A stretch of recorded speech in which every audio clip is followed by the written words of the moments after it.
Play కార్డులు పట్టుకొని వదిలి వెళ్తూ ఉంటే చూపిస్తే వాళ్ళ మీద రాళ్ళు చెప్పులు కర్రలు కొట్టి పోలీసుల మీద కూడా దాడి చేయించాడు. అంటే ఒక బాధ్యత గల పదవి చేసి ఇవాడు ఉద్యోగం పోయి 11 సీట్లు వచ్చేపాటికి అసెంబ్లీకి వెళ్ళి మాట్లాడట్లా.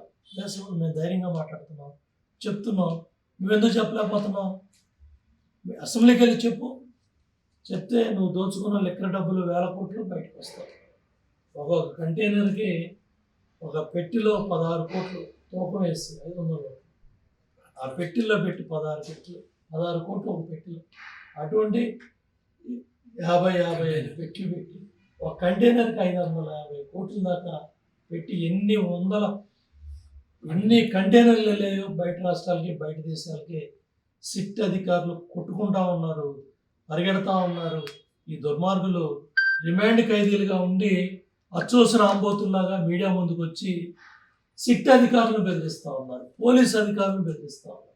మేము బయటకు వచ్చి మీ ఆఫీస్ ముందు, మీ సిట్ ఆఫీస్ ముందు మేము ఇళ్ళ దిగి తీసుకొని మీ సంగతి చూస్తామని కండకావరంతో ఒళ్ళు కొవ్వెక్కి ఈ దుర్భాషలు ఆడుతూ ఉన్నారు, పిచ్చి మాటలు మాట్లాడుతున్నారు, పిచ్చి ప్రలాపనలు మాట్లాడుతున్నారు. ఇవన్నీ కూడా చట్టపరంగా చర్యలు తీసుకుంటారు. న్యాయస్థానాల ముందు ఇలా పిచ్చబాబుళ్ళు పిచ్చ ప్రలాపనలన్నీ కూడా సంబంధిత అధికారులు లీగల్ డిపార్ట్మెంట్ బాధ్యత తీసుకుంటుంది. ఇవాళ జగన్మోహన్ రెడ్డి కావచ్చు, వాళ్ళ తండ్రి కావచ్చు, నా మీద 82 కేసులు 87 కేసులు పెట్టారు. నేను ఇవాళ అన్ని కేసులు కోర్టుల చుట్టూ తిరుగుతున్నాను. ఇప్పటికీ 50 కేసులు ఉన్నాయి. బాబ్లీ కేసు దగ్గర నుంచి మొన్న ఓబులాపురం కేసుల దాకా కోర్టుల చుట్టూ పక్క రాష్ట్రాలు పక్క ప్రాంతాలకు వెళ్ళి వచ్చాను. ఇవాళ కూడా వారానికి 4 రోజులు నేను కోర్టుకు వెళ్తున్నాను, వాయిదాకి వెళ్తున్నాను. న్యాయస్థానాల మీద గౌరవం, భారత రాజ్యాంగం మీద గౌరవం. మరి జగన్మోహన్ రెడ్డి 38 క్రిమినల్ కేసుల్లో ముద్దాయిగా ఉన్నాడు, అలాగా ముద్దాయిగా ఉన్నాడు.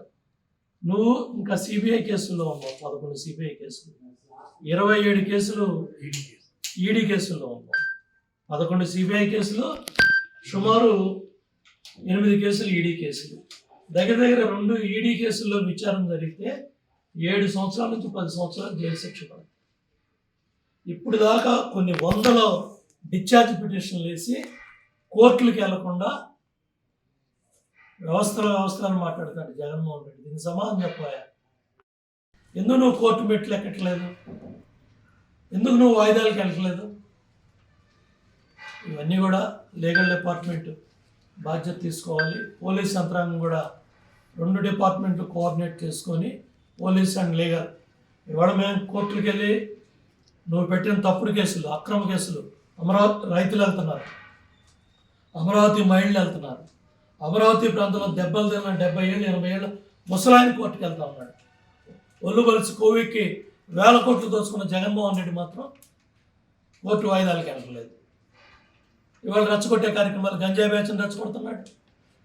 ఇవాళ బెంగళూరులో కూర్చొని కుట్రలో కుతంత్రాలు చేసి కొంతమందిని కూర్చోబెట్టి ఈ వారంలో ఎక్కడ శవం దొరుకుద్ది, ఈ నెలలో ఏ శవం దగ్గరికి వెళ్ళాలి, ఎవరిని రెచ్చగొట్టాలి, ఈయనకు మళ్ళీ హెలికాప్టర్లో, ఈయనకు మళ్ళీ రకరకాల విద్వేషాలు రెచ్చగొట్టడానికి నీకు 11 సీట్లు ఇచ్చారు. నీ దగ్గర ధైర్యం ఉంటే శాసనసభకు రా, ప్రశ్న అడుగు. మామిడి రైతు గురించి అడుగుతావా? సమాధానం చెబుతాడు అచ్చెన్నాయుడు. పొగాకు రైతు గురించి అడుగుతావా? చెప్తాడు వ్యవసాయ శాఖ మంత్రి సమాధానం. రా. మంచినీళ్ళ గురించి అడుగుతావా? పవన్ కళ్యాణ్ గారు డిప్యూటీ ముఖ్యమంత్రి సమాధానం చెబుతాడు. ఆ బొగ్గన రాజేంద్ర రెడ్డి పిచ్చివాగుడు అవుతున్నాడు, పిచ్చి మాటలు మాట్లాడుతూ ఉన్నాడు. రా, వచ్చి ప్రశ్నించు. కేశవ్ మాట్లాడతాడు, ఫైనాన్స్ మినిస్టర్. రా, దాన్ని సమాధానం చేయడానికి సిద్ధంగా ఉన్నారు. గంజాయి గురించి మాట్లాడతావా? హోమ్ మినిస్టర్ అనేది మాట్లాడుతుంది. సభకు రా, నీ దగ్గర ధైర్యం ఉంటేరా. జరుగుతుంది సభ జరుగుతుంది ఇంకో 1-2 నెలల్లో. నువ్వు సభకి వెళ్ళలేదు, శాసనసభకి వెళ్ళే ధైర్యం లేదు. భారత రాజ్యాంగం మీద నీకు గౌరవం లేదు. రాజారెడ్డి రాజ్యాంగంతో పోలీస్ యంత్రాంగం ఊరుకుంటుందా? చట్టపరంగా చర్యలు తీసుకుంటుంది. అంటే పిచ్చి ప్రారంభంలో పిచ్చి మాటలు, కలబొల్లి ఏడుపులు, ఈ పేలాలు ఏరుకునే కార్యక్రమాలు మానే జగన్మోహన్ రెడ్డి. ఉద్యోగాలు వస్తాయి, ఉద్యోగాలు ఉండవు. ముఖ్యమంత్రి పదవి పోయింది నీకు. ఎవరిని ఏం చేయాలనుకుంటున్నావు? ఈ రాష్ట్రాన్ని వాళ్ళ ఆయన బాధ్యతగా పెద్ద ఆయన అమరావతి రాజధాని కట్టిస్తూ ఉన్నాడు. 52,000 కోట్లు డబ్బులు తెచ్చారు. మొన్నే 15,000 గ్రాంట్ వచ్చింది. కేంద్రం ఒప్పని చెప్పలేదు. ఇట్లా మోడీ గారిని ఒప్పిస్తూ ఉన్నారు, మోడీ గారిని అడుగుతూ ఉన్నారు, తిరుగుతూ ఉన్నాడు. అట్లాగే యోగాంధ్రప్రదేశ్ చేసి గిన్నిస్ బుక్ ఆఫ్ వరల్డ్ రికార్డులో మన రాష్ట్రం పేరెక్కింది. మోడీ గారే క్యాబినెట్లో చంద్రబాబు నాయుడు గారిని లొకేషన్ అభినందించారు. నీ నోట్లోంచి ఒక మంచి మాట వచ్చిందా? యోగా గురించి వచ్చిందా? కనీసం పాల్గొనమన్నావా? ప్రజల మీద బాధ్యత ఉందా? నీలాంటి వాడు ప్రతిపక్షానికి కూడా పనికిరాడు. కాబట్టి రాష్ట్ర ప్రజలు ఇటువంటి వాళ్ళ పట్ల జాగ్రత్తగా ఉండాలి. మనందరం కూడా బాధ్యతగా, ఇవాళ ప్రభుత్వం 124 సీట్లు ఇచ్చారు, పనిచేస్తూ ఉంది. తెలుగుదేశం, జనసేన, బీజేపీ కూటమి ప్రభుత్వం సమాధానం చెప్తారు. నువ్వు అడిగితే శాసనసభకి వెళ్ళి, నువ్వు బయటకు వచ్చి బూతులు మాట్లాడి పిచ్చి ప్రలాపనలు నీ కారు కింద సరే వెళ్తూ ఉంటే యాక్సిడెంట్లు జరుగుతూ ఉంటాయి. చాలామందిని మేము వెళ్ళేటప్పుడు చూసేవాళ్ళం, కారు ఆపేవాళ్ళం, దాన్ని పోయే వాహనం ఎక్కించేవాళ్ళం, మా వాహనం ఇచ్చేవాళ్ళం, అది మా గన్మెన్లో మా కుర్రవాళ్ళలో ఇచ్చి హాస్పిటల్కి పంపించి అప్పటికప్పుడే డాక్టర్లతో మాట్లాడి, సూపర్వైజర్తో మాట్లాడి, వాళ్ళకి రక్తం కావాలన్నా, సీనియర్ డాక్టర్లు కావాలన్నా అక్కడ పరిస్థితిని బట్టి మేమే తీసుకెళ్ళేవాళ్ళం.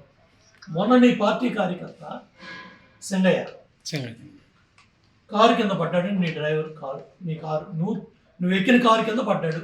డ్రైవరు పడ్డాడు. నువ్వు ఎక్కగానే కారు చెప్పాడు. అతను బ్రేక్ వేసి వెనక్కి తీసుకోబట్టే ఆ కారు ఇక్కడ ఎక్కి నీ కార్యకర్తల నాయకులు ఈడ్చి పక్కన పడేశారు. నీ వాహన శ్రేణిలో అంబులెన్స్ ఉంది, డాక్టర్లు ఉన్నారు, నీతో పాటు ప్రైవేట్ డాక్టర్లు ఉన్నారు. మీ కార్యకర్తల నాయకులు నీ వాహన శ్రేణిలో ఎవరికి ఇబ్బంది వచ్చినా మీకు సేవ చేయడానికి డాక్టర్స్ ఉన్నారు, ఏఎన్ఎంస్ ఉన్నారు, సిబ్బంది ఉన్నారు, అందరూ ఉన్నారు.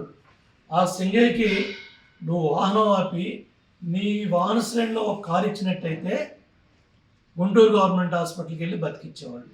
లేదు, నీ వాహన శ్రేణిలో ఉన్న ఆక్సిజన్ ఆయనకి పెట్టుంటే ఆ పెద్ద ఆయన బతికేవాడు. కళ్ళకు కట్టినట్టు యాక్సిడెంట్ జరగగానే సాక్షి లైవ్ ఆపేసింది. ఎందుకు?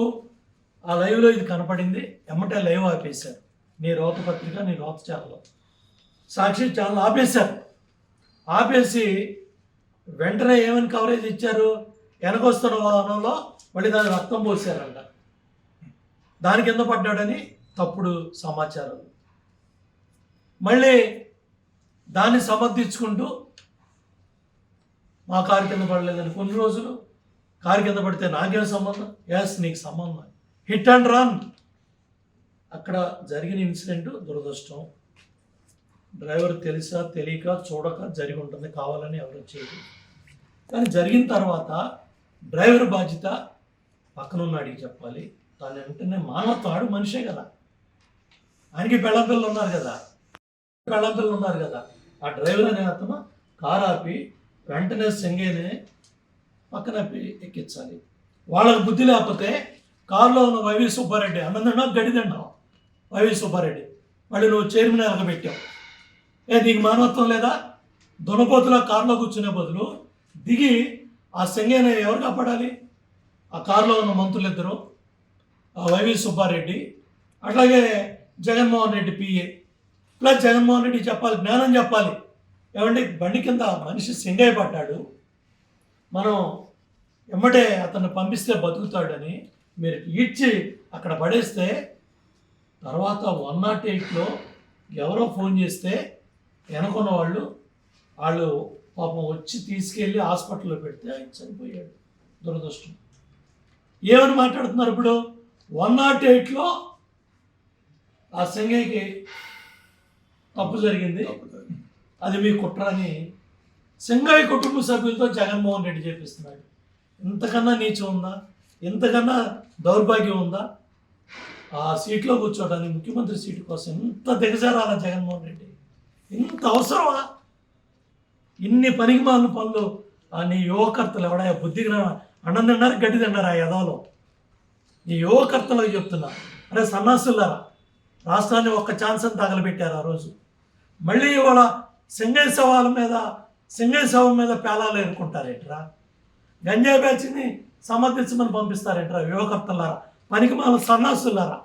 ఇటువంటి సలహాలు ఇవ్వటానికి మీరు కోర్టులు తీసుకునేది ఎదవల్లారా?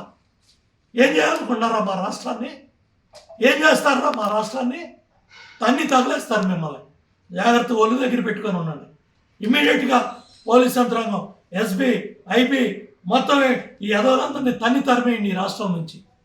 ఈ పనికిమాల సలహాలు రాజకీయ నాయకులకి ఇచ్చి ఈ ఎదవలు మళ్ళీ ఎమ్మెల్యేలు అవడానికి, ఎంపీలు అవడానికి, మంత్రులు అవడానికి, ముఖ్యమంత్రి అవడానికి ఈ సన్నాసి పనులు చేసి ఈ రాష్ట్రాన్ని తగలబెడుతున్నారు. మేము బాగుపడద్దా? మా రాష్ట్రం పైకి వెళ్ళకూడదా? ఏం ఖర్చు కట్టారు మా రాష్ట్రం మీద? ఇవన్నీ ప్రజల్లో తీసుకెళ్తాం, చైతన్యపరుస్తాం.